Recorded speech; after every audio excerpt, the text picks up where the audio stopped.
Buenas tardes, bienvenidos amigos a una edición más de Políticamente, el espacio donde analizamos la política desde la academia. Esta tarde es muy especial, tenemos un invitado, Gustavo Isch, magíster en Ciencias Políticas, Ciencias Sociales, Consultoría Electoral y Gestión de Gobierno. El tema de hoy es la campaña que asesoró en el año 1996 para la presidencia del abogado Abdalá Bucaram Ortiz. Gustavo, bienvenido. ¿Cómo estás? ¿Cómo te sientes después de más de 20 años que tuviste esa experiencia? Bien, muchas gracias por la invitación. Muy satisfecho. Fue la primera campaña presidencial en la que tuvimos una participación en la primera línea, digamos, del proceso.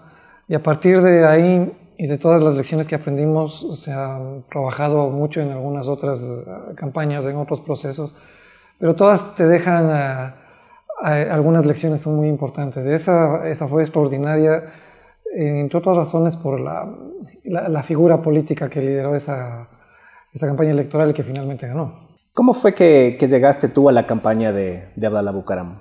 En ese entonces trabajábamos asesorando a los gobiernos locales a través de una organización que agrupaba a todos estos organismos a nivel de toda Latinoamérica. Habíamos tenido ya alguna participación en dos campañas previas y recibimos una llamada telefónica, primero de parte del Partido Social Cristiano, con una oferta económica muy tentadora. En la misma semana, quizás 2 días más tarde, recibimos una llamada del buró de campaña de Rosalía Arteaga. Su jefa de campaña a la sazón era la socióloga o abogada, Sandra Correa. Correcto. También se comunicó con nosotros. Económicamente la propuesta no era ni de lejos cercana. En ese tiempo nótese que era en sucres, ¿no? Así dólares todavía no.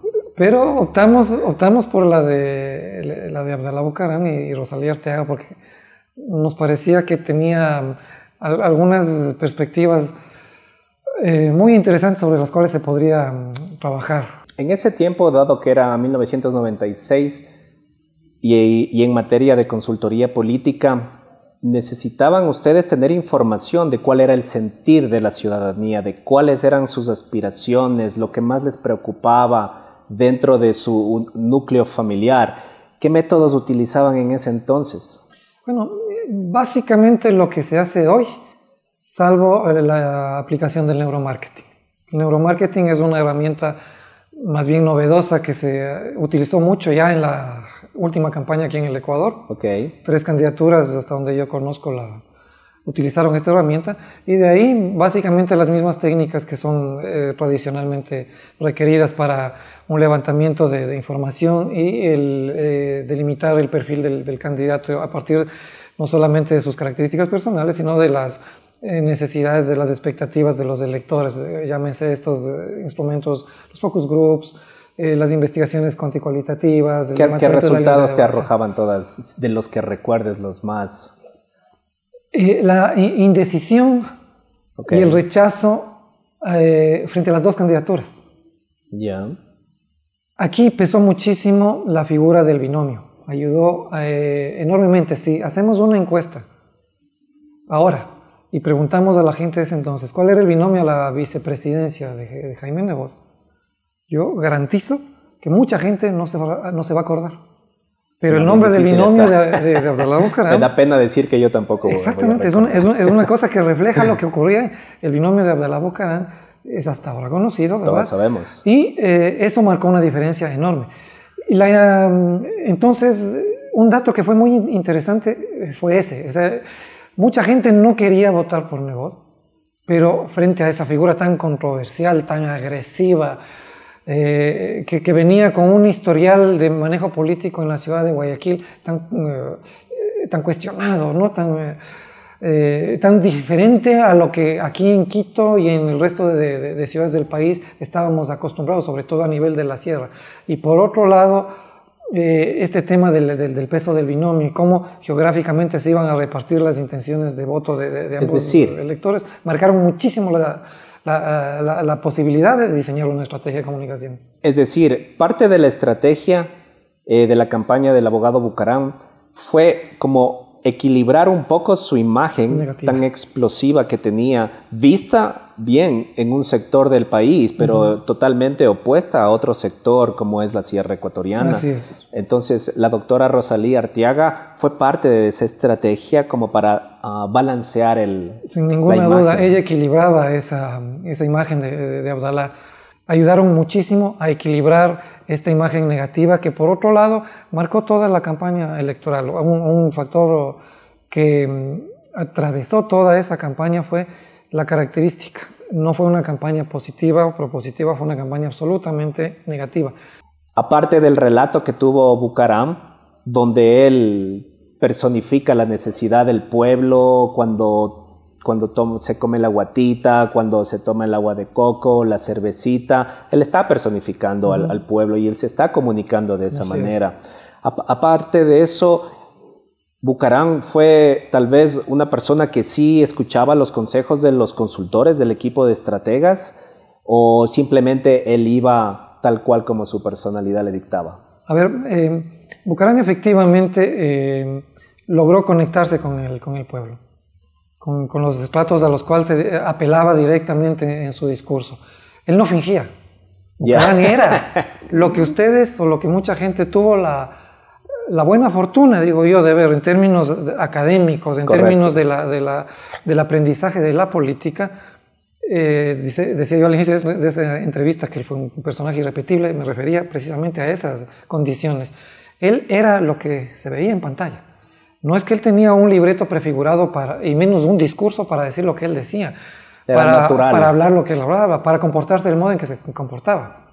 En lo absoluto, él era así, y él será así hasta el último día de su vida. Es genio y figura. Es por eso que permanece en la palestra después de tantos años y ahora ha venido a mover a los nuevos votantes, que son los millennials. Y la gente lo recuerda tal cual era.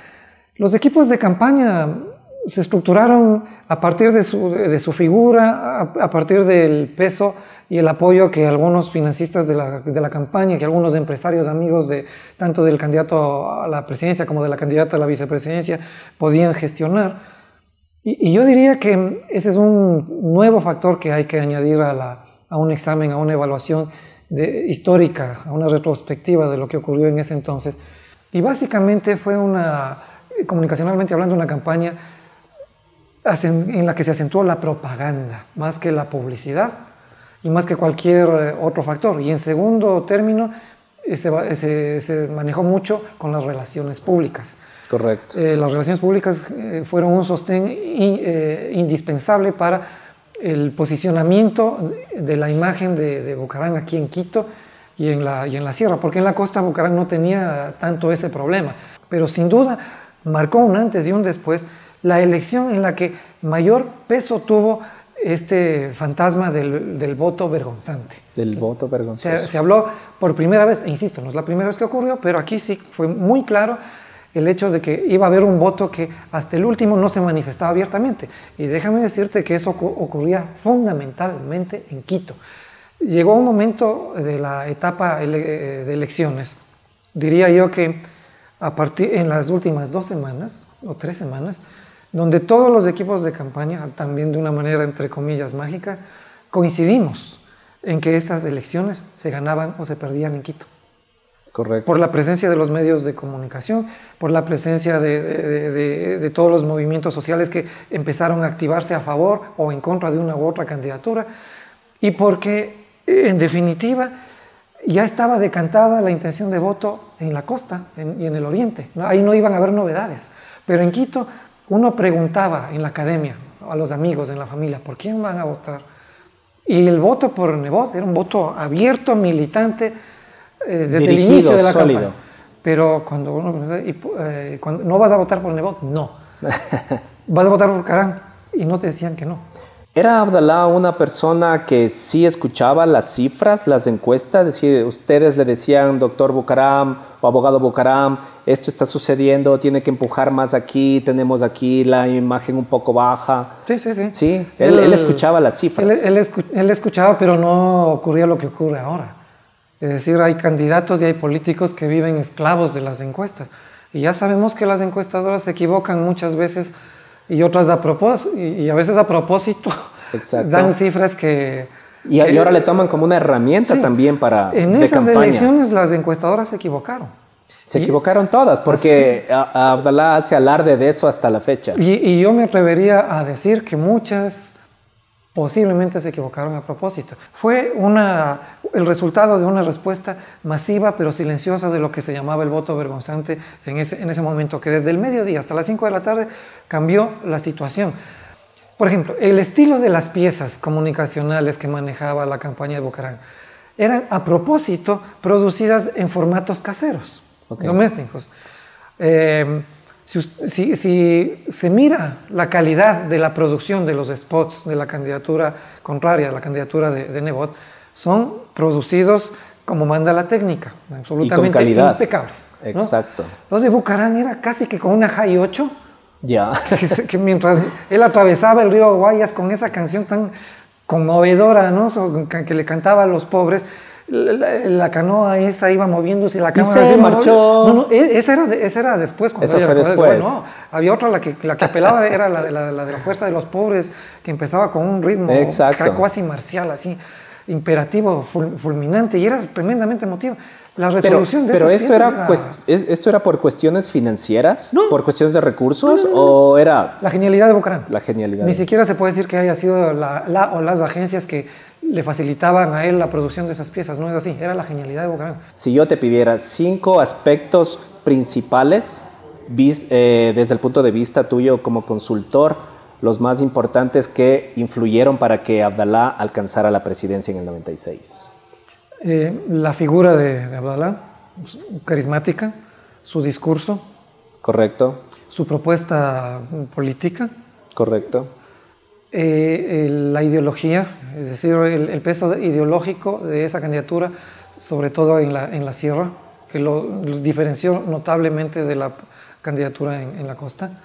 Y diría la entrada de muchos equipos de jóvenes que comunicaron lo que sentían más allá de cualquier otro lineamiento técnico. Fue un factor importante el hecho de que Abdalá haya llegado a la presidencia después de la tercera campaña, porque esa fue la tercera campaña, ¿verdad? Sí. Muchos especialistas profesionales de consultoría política le ven a él como un personaje de estudio. ¿A partir de eso es lo que empieza a profesionalizarse la consultoría política? No, en realidad la consultoría política aquí en el Ecuador tiene su primer relato importante en la campaña que enfrentó a León Febres Cordero con Rodrigo Borja. Ahí León Febres Cordero tuvo asesoría internacional, un asesor cubano-estadounidense, un asesor venezolano y un asesor colombiano, aparte de la gente de aquí del Ecuador. Rodrigo Borja solamente se manejó con un equipo ecuatoriano, los resultados todos los conocemos. Claro, lo que ocurrió es que después de ese episodio, recién empezó a construirse la profesionalización de la consultoría política aquí en el Ecuador, pero le ha tomado muchos años. Cuando viene la campaña de Bucaram contra Nebot, prácticamente la consultoría todavía no se había profesionalizado al mismo nivel. Yo sé que en la campaña de Nebot hubo gente también de otros países, pero no así en la campaña de Bucaram. Correcto. ¿Cómo ves tú de aquí para adelante, tomando el caso de Bucaram, siendo un pronóstico o una premonición? ¿Crees que pienso que él va a ser, si es que alguna vez en este corto tiempo hace campaña para un cargo público, mantendrá la forma que es innata en él, o piensas que él ya en estos tiempos va a necesitar de consultoría política y él va a tener que escuchar si quiere alcanzar resultados? No, él no va a cambiar. Va a haber consultoría alrededor suyo, como la hubo alrededor de su hijo Dalo, que participó en estas elecciones, pero Bucaram es el representante nato de lo que son los liderazgos carismáticos populistas en América Latina y aquí en el Ecuador. ¿Cuánto costó la campaña de Abdalá Bucaram? No tengo idea. Entonces, si puedes estimarle, ponerle un valor, un precio, ¿por qué debió haber costado algo? No sé. No sabría decirlo porque no estuve en ese espacio, y por el hecho de que señalaba al inicio, el equipo de Bucaram en la costa, me parece que su jefe de campaña era Alfredo Adón, si no me traiciona la memoria. Ellos manejarían sus recursos. La parte financiera. Claro, la vicepresidencia la candidatura a la vicepresidencia manejó recursos que provenían de lo que el mismo Consejo Electoral le daba y los aportes de privados que pudieran haber existido, pero estoy seguro que ese dato está consignado en los medios de comunicación que eventualmente publicaron esas cifras de todas las candidaturas participantes. Estoy totalmente seguro que existe. Gustavo, gracias por estar con nosotros. Nos acabas de dar información que en algún momento para nosotros era secreto, pero es importante que las nuevas generaciones sepan esto y las nuevas generaciones también de consultores políticos que se está desarrollando en el país. Gracias por estar con nosotros. Que tengas una buena tarde. Un gusto enorme estar aquí.